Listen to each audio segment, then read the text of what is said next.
वंशी विभूषित करा नवनील दाभात बिंब पदाधरोष्ठा पूर्णेन्दु सुंदर मुखा नरविंद नेत्रात् कृष्णात् परं किमपि तत्त्वमहं न जाने।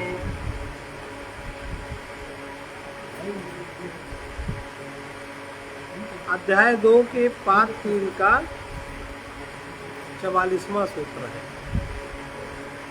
इसलिए पिता और संतान की भांति जीवों को ईश्वर का अंश मानना ही शास्त्र के कथनानुसार ठीक मालूम होता है, और ऐसा होने से जीव और ब्रह्म का भेद कहने वाली श्रुतियों की भी सार्थकता हो जाती है। इसका संबंध है प्रमाणांतर से जीव के अंशत्व को सिद्ध करते हैं।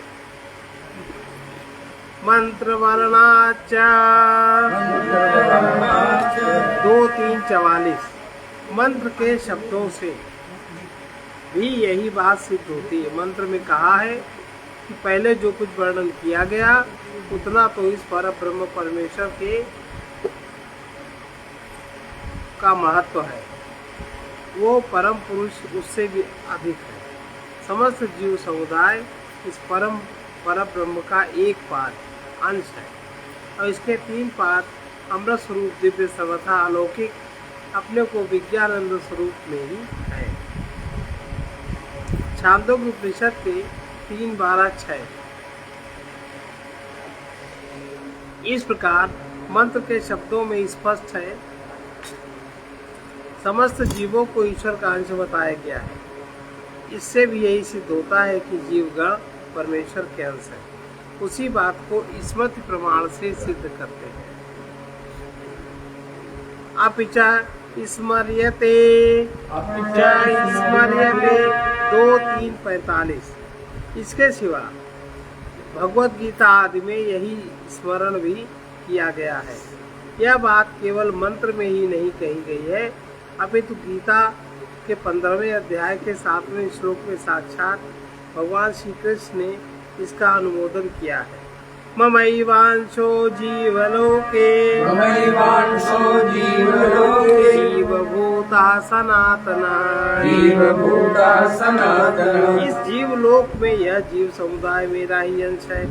इसी प्रकार 10वें अध्याय में अपनी मुख्य विभूतियों अर्थात अंश समुदाय का वर्णन करके अंत में 10वें अध्याय के 42वें श्लोक में कहा है, अथवा बहुनैतेन किं ज्ञातेन तवार्जुन दृष्टभ्यामिदं कृतस्नम्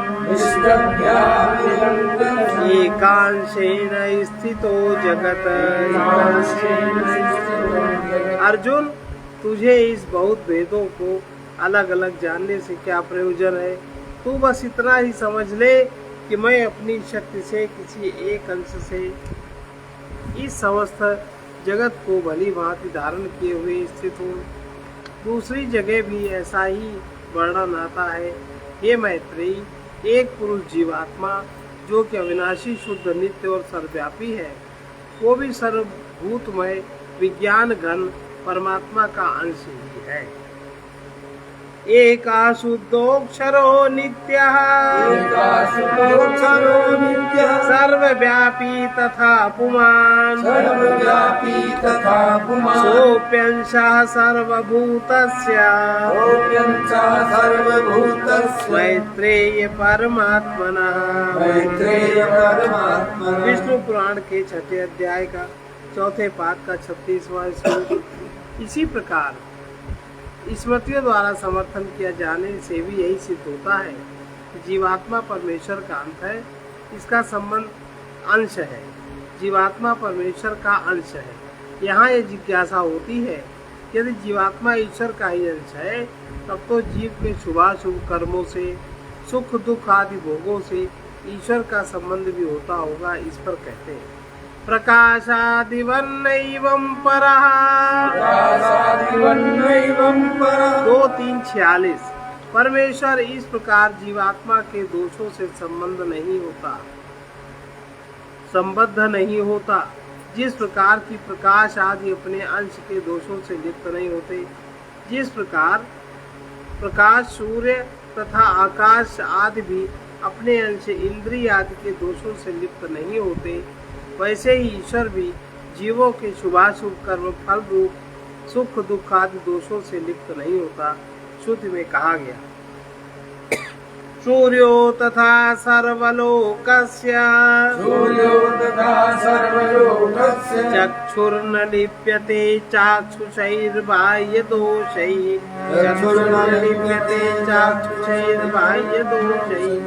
एकस्तथा सर्वभूतान्तरात्मा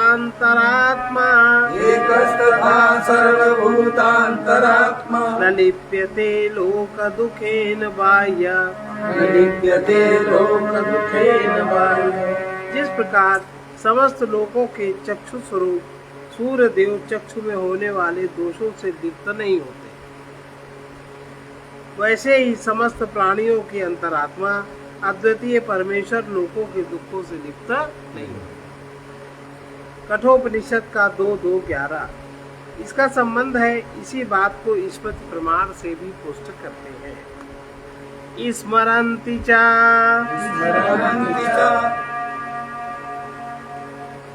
यही बात स्मृतिकार कहते हैं और श्रुति में भी कही गई है। श्रीमद् भगवद गीता में भी ऐसा ही वर्णन मिलता है। अनादित्वा निर्गुणत्वात् परमात्मायमव्यया शरीरस्थोऽपि कौन्तेय न करोति न लिप्यते अर्जुन, ये अविनाशी परमात्मा अनादि और गुणातीत होने के कारण शरीर में स्थित हुआ भी न तो स्वयं करता है, न सुख दुख आदि फलों से लिप्त ही होता है। गीता के 13वें अध्याय का 31वां श्लोक है। इसी प्रकार दूसरी जगह भी कहा गया है कि उन दोनों में से जो परमात्मा नित्य निर्गुण कहा गया है, वो जिस प्रकार कमल का पत्ता जल में रहता हुआ भी जल से लिप्त नहीं होता, वैसे ही वो जीव के कर्म फलों से लिप्त नहीं होता। महाभारत के शांति पर्व का 351 का 14 और 15। इसी प्रकार श्रुति में भी कहा है कि उन दोनों में से एक जीवात्मा तो पीपल के फलों को अर्थात कर्म फल रूप सुख दुखों को भोगता है और परमेश्वर न भोगता हुआ देखता रहता है। मुंडक उपनिषद के 3:1-1 इससे भी यही सिद्ध होता है कि परमात्मा किसी प्रकार के दोषों से लिप्त नहीं होता। इसका संबंध अगले सूत्र से है। यहाँ यह जिज्ञासा होती है, जब सभी जीव एक ही परमेश्वर के अंश हैं, तब किसी एक के लिए जिस काम को करने की आज्ञा दी जाती है, दूसरे के लिए उसी का निषेध क्यों किया जाता है? शास्त्र में जीवों के लिए भिन्न भिन्न आदेश दिए जाने के क्या कारण हैं? इस पर कह रहे हैं, अनुज्ञा परिहारो देह संबंधा ज्योतिरादिवत 2:3-48 विधि और निषेध ज्योति आदि की भांति शरीरों के संबंध से भिन्न भिन्न प्रकार के शरीरों के साथ जीवात्माओं का संबंध होने से उनके लिए अनुज्ञा और निषेध की बात अनुचित नहीं, क्योंकि भिन्न भिन्न प्रकार के शरीर, कोई शरीर में तमोगुण ज़्यादा अधिक है, किसी में रजोगुण ज़्यादा अधिक है, किसी में सतोगुण ज़्यादा अधिक है। शरीर में ही तो है, सूक्ष्म शरीर में भी है, कारण शरीर में भी है। इस कारण से विधि और निषेध की बात अनुचित नहीं है। भाई किसी का तमोगुण है तो उसको तमोगुण हटाना है, उसको उस तरह का कार्य है। किसी में रजोगुण है, उसको रजोगुण को शांत करना है या बढ़ाना है, उसका उस तरह का कार्य। किसी में सतोगुण है, उसको सतोगुण से ऊपर जाना है, उसका उस तरह का कार्य। इसलिए विधि निषेध की बात अनुचित नहीं है। जैसे शमशान की अग्नि को त्याज्य और यज्ञ की अग्नि को ग्राह्य बताया। तथा जैसे शूद्र को सेवा करने के लिए आज्ञा दी है और ब्राह्मण के लिए सेवा वृत्ति का निषेध किया गया है, इसी प्रकार सभी जगह समझ लेना चाहिए। शरीरों के संबंध से यथायोग्य भिन्न भिन्न प्रकार का विधि निषेध रूप आदेश उचित ही है, इसमें कोई विरोध नहीं है। यहाँ यह जिज्ञासा होती है कि उक्त प्रकार से विधि निषेध की व्यवस्था होने पर भी जीवात्माओं को विभु मानने से उनका और कर्मों का अलग अलग विभाग कैसे होगा, इस पर कहते हैं असंततेश्चा व्यतिकरः 2:3-49। शरीरों के आवरण से व्यापकता का निरोध होने के कारण, शरीरों के आवरण है तो व्यापकता का प्रभाव इस कारण नहीं पड़ता, शरीर पर्दा हो गया ना, तो अथवा शरीरों के आवरण से उनका, शरीरों के आवरण से व्यापकता का निरोध होने के कारण उनका तथा उनके कर्मों का मिश्रण नहीं होता। एक दूसरे के कर्मों का, शरीर का आवरण है हर एक के साथ, तो एक दूसरे के कर्मों का मिश्रण क्यों नहीं होता? क्योंकि शरीर के आवरण के कारण व्यापकता का निरोध होने के कारण उनका तथा उनके कर्मों का मिश्रण नहीं होता। जिस प्रकार कारण शरीर का आवरण, अभी बहुत ध्यान से सुनने की बात है, जिस प्रकार कारण शरीर का आवरण होने से सब जीवात्मा विभू होते हुए भी प्रलय काल में एक नहीं हो जाते। सब जीवात्मा विभू हैं, प्रलय काल हो अथवा सृष्टि काल हो, सब जीवात्मा एक कहाँ है? क्योंकि कारण शरीर पे आवरण है। वो भी आवरण कैसा? किसी में सत्व का, किसी में रज का, किसी में तम का, अधिक ज्यादा। जिस प्रकार कारण शरीर का आवरण होने से सब जीवात्मा विभू होते हुए भी प्रलय काल में एक नहीं हो जाते, उनका विभाग विद्यमान रहता है। ब्रह्म सूत्र के 2:3-30। वैसे ही सृष्टि काल में शरीरों के संबंध से सब जीवों की परस्पर व्याप्ति न होने के कारण उनके कर्मों का मिश्रण बिल्कुल नहीं होता। एक के कर्म दूसरे का कर्म नहीं बनता, एक का भोग दूसरे का भोग नहीं बनता।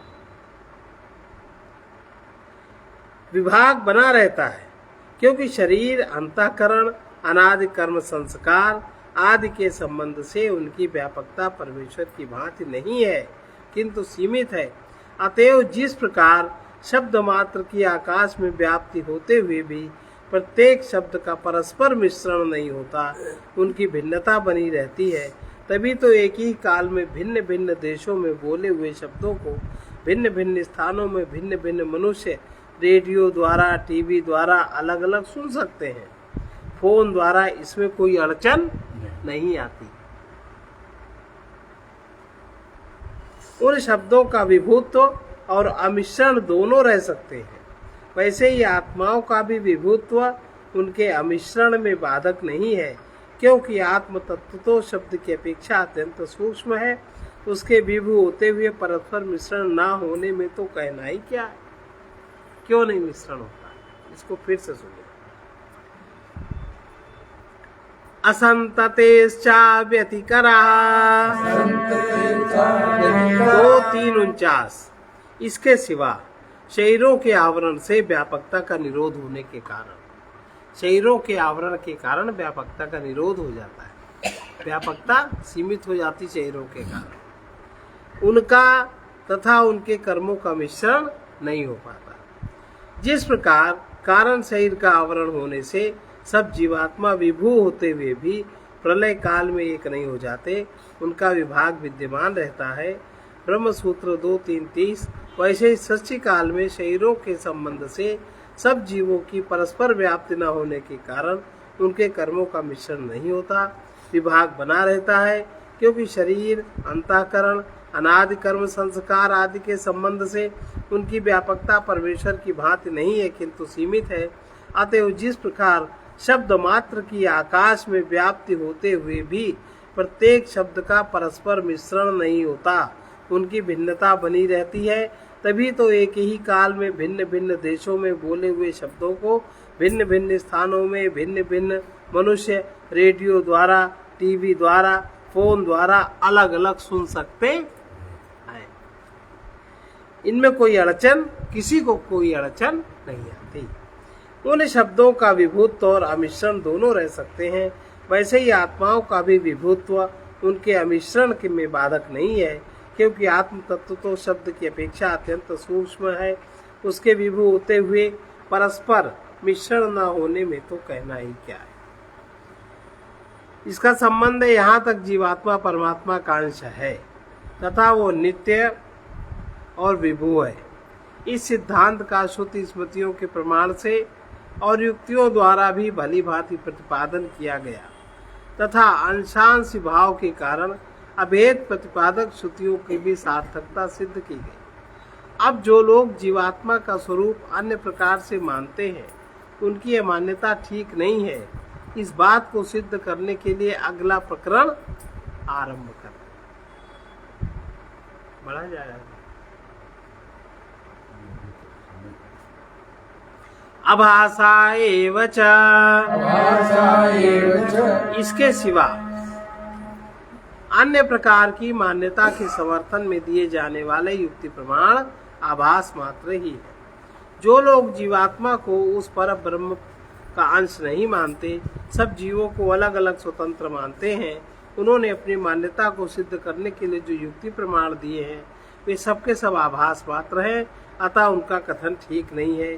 जीवात्माओं को परमात्मा का अंश मानना ही युक्ति संगत है, क्योंकि ऐसा मानने पर ही समस्त श्रुतियों के वर्णन की एक वाक्यता हो सकती है। इसका संबंध है पर ब्रह्म परमेश्वर को श्रुति में अखंड और अवयव रहित बताया गया है, इसलिए उसका अंश नहीं हो सकता। फिर भी जो जीवों को उस परमात्मा का अंश कहा जाता है वह अंशांश भाव वास्तविक नहीं है। घटाकाश की भांति उपाधि के निमित्त प्रतीत होता है, ऐसा माना जाए तो क्या आपत्ति। अदृष्टा नियमात 2:3-51। अदृष्ट अर्थात जन्मांतर में किए हुए कर्म फल भोग की कोई नियत व्यवस्था नहीं हो सकेगी, इसलिए उपाधि के निमित्त से जीवों को परमात्मा का अंश मानना युक्ति संगत नहीं। जीवों को परमात्मा का अंश न मानकर अलग अलग स्वतंत्र मानने से घटाकाश की भांति उपाधि के निमित्त जो जीव गण को परमात्मा का अंश मानने से भी जीवों के कर्म फल के भोग की व्यवस्था नहीं हो सकेगी, क्योंकि यदि जीवों को अलग अलग स्वतंत्र मानते हैं तो उनके कर्म फल भोग की व्यवस्था कौन करेगा। जीवात्मा स्वयं अपने कर्मों का विभाग करके ऐसा नियम बना ले कि अमुक कर्म का अमुक फल मुझे अमुक प्रकार से भोगना है, तो यह संभव नहीं। कर्म जड़ है, अतः वे भी अपने फल का भोग कराने की व्यवस्था स्वयं नहीं कर सकते। यदि ऐसा माने कि एक ही परमात्मा घटाकाश की भांति अनादि सिद्ध शरीर आदि की उपाधियों के निमित्त से नाना जीवों के रूप में प्रतीत हो रहा है, तो भी उन जीवों के फल भोग की व्यवस्था नहीं हो सकती, क्योंकि इस मान्यता के अनुसार जीवात्मा और परमात्मा का भेद वास्तविक न होने के कारण समस्त जीवों के कर्मों का विभाग करना, उनके भोगने वाले जीवों का विभाग करना तथा परमात्मा को उन सबसे अलग रहकर उनके कर्म फलों की व्यवस्थापक मानना संभव न होगा। अतः श्रुति के कथनानुसार यही मानना ठीक है कि सर्वशक्तिमान परब्रह्म परमेश्वर ही सबके कर्म फलों की यथायोग्य व्यवस्था करते हैं तथा सब जीव उसी से प्रकट होते हैं, इसलिए पिता पुत्र की भांति उसके अंश आए। संबंध केवल कर्म फल भोग से ही नहीं, संकल्प आदि में भी उसी दोष की प्राप्ति दिखाते हैं। अभिसंध्यादिशपि चैवम, इसके सिवा इसी प्रकार संकल्प आदि में भी अव्यवस्था होगी। ईश्वर और जीवों का अंशांश भाव वास्तविक नहीं, घटाकाश की भांति उपाधि के निमित्त से प्रतीत होने वाला है। यह मानने पर जिस प्रकार पूर्व सूत्र में जीवों के कर्म फल भोग की नियमित व्यवस्था न हो सकने के कारण दोष दिखाया गया है, उसी प्रकार उन जीवों के संकल्प और इच्छा आदि के विभाग की नियमित व्यवस्था होने में बाधा पड़ेगी, क्योंकि उन सबके संकल्प आदि परस्पर अलग अलग नहीं रह सकेंगे और परमात्मा के संकल्प आदि में भी उनका भेद सिद्ध नहीं हो सकेगा। अतः शास्त्र में जो परब्रह्म परमेश्वर के द्वारा ईक्षण संकल्प पूर्वक जगत की उत्पत्ति करने का वर्णन है, उसकी भी संगत नहीं बैठेगी। प्रदेशादिति चेन्नान्तर्भावात्, प्रदेशादिति चेन्नान्तर्भावात्। 2-3-53। यदि कहो उपाधियों में देश भेद होने से सब व्यवस्था हो जाएगी, तो यह नहीं हो सकता, क्योंकि सभी देशों का उपाधि में और उपाधियों का सब देशों में अंतर्भाव है। यदि कहो उपाधियों का देश में होने से सब जीवों का अलग अलग विभाग हो जाएगा और उसी से कर्म फल भोग एवं संकल्प आदि की व्यवस्था हो जाएगी, तो ऐसी बात नहीं, क्योंकि सर्वव्यापी परब्रह्म परमेश्वर सभी उपाधियों में व्याप्त है। उपाधियों के देश भेद से परमात्मा के देश में भेद नहीं हो सकता। प्रत्येक उपाधि का संबंध सब देशों में हो सकता है। उपाधि एक जगह से दूसरी जगह जाए तो उसके साथ आकाश नहीं आता जाता। अब जिस देश में उपाधि रहती है उस समय वहाँ का आकाश उसमें आ जाता है। इस प्रकार समस्त आकाश का के प्रदेश का सब उपाधियों में अंतर्भाव होगा। इसी तरह समस्त उपाधियों का भी आकाश में अंतर्भाव होगा।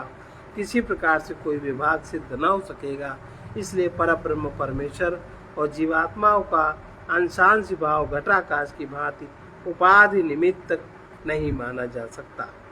तीसरा पाद संपूर्ण।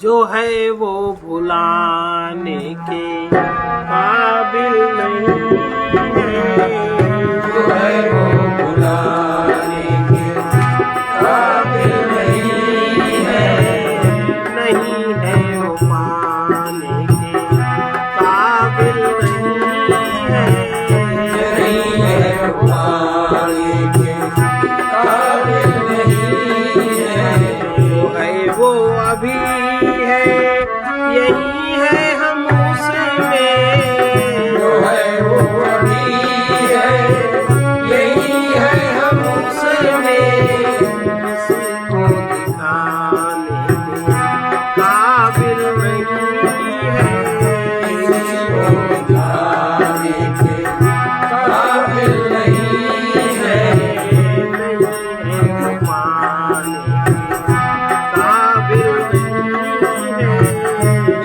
है वो पाने के काबिल नहीं है, हम उसके ही द्वारा ये सब देखते हैं, हम उसके द्वारा ये सब देखते हैं, वो है बस बताने के काबिल नहीं है, वो है बस बताने के काबिल नहीं है, जो है वो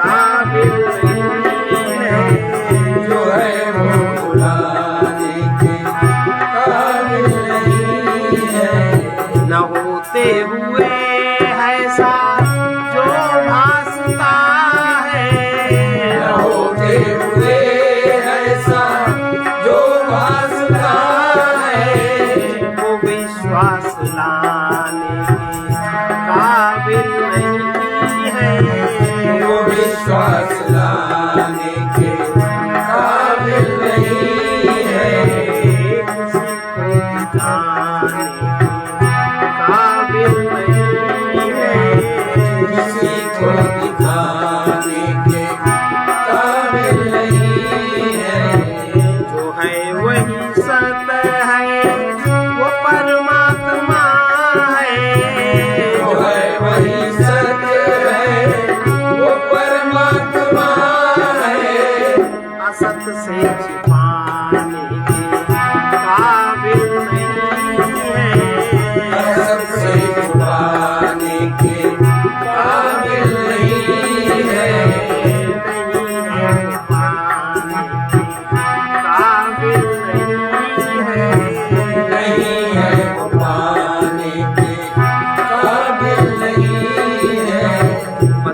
तुम जहाँ हो वहीं पर तो वो है। पथिक तुम जहाँ हो वहीं पर तो वो है।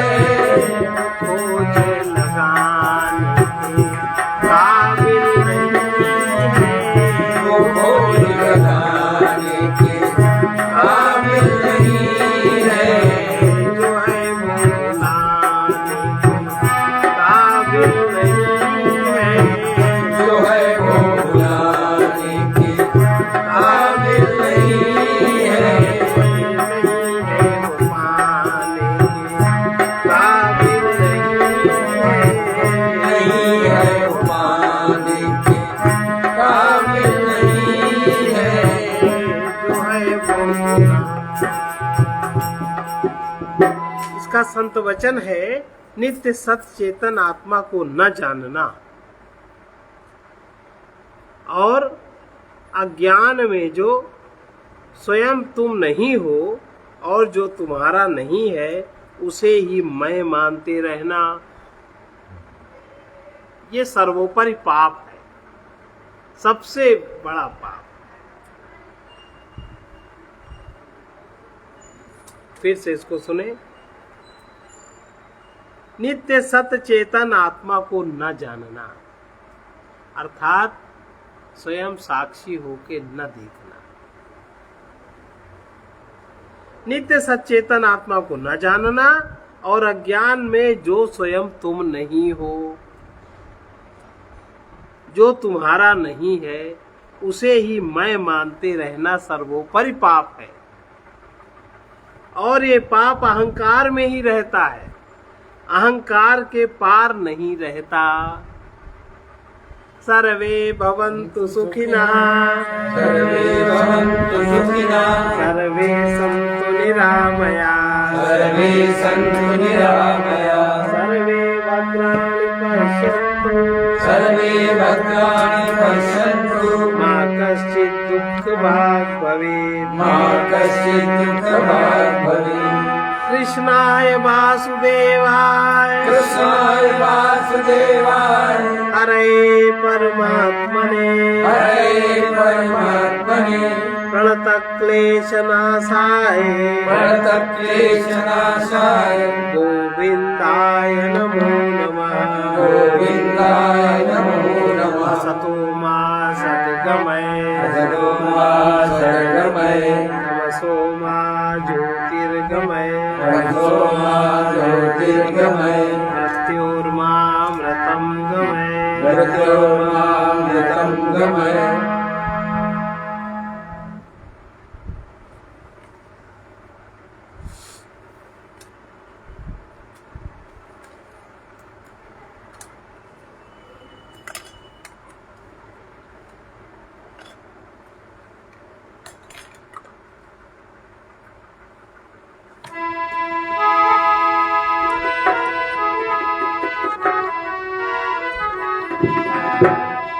खलक सब रैन का सपना, खलक सब रैन का सपना, समझ मन कोई नहीं अपना, समझ मन कोई नहीं अपना, समझ मन कोई नहीं अपना। खलक सब रैन का सपना, समझ मन कोई नहीं अपना। खलक सब रैन का सपना, समझ मन कोई नहीं अपना। कठिन है मोह की धारा, बहा सब जात संसारा। कठिन है मोह की धारा, बहा सब जात संसारा। घड़ा जसमीर का फूटा, घड़ा जसमीर का फूटा,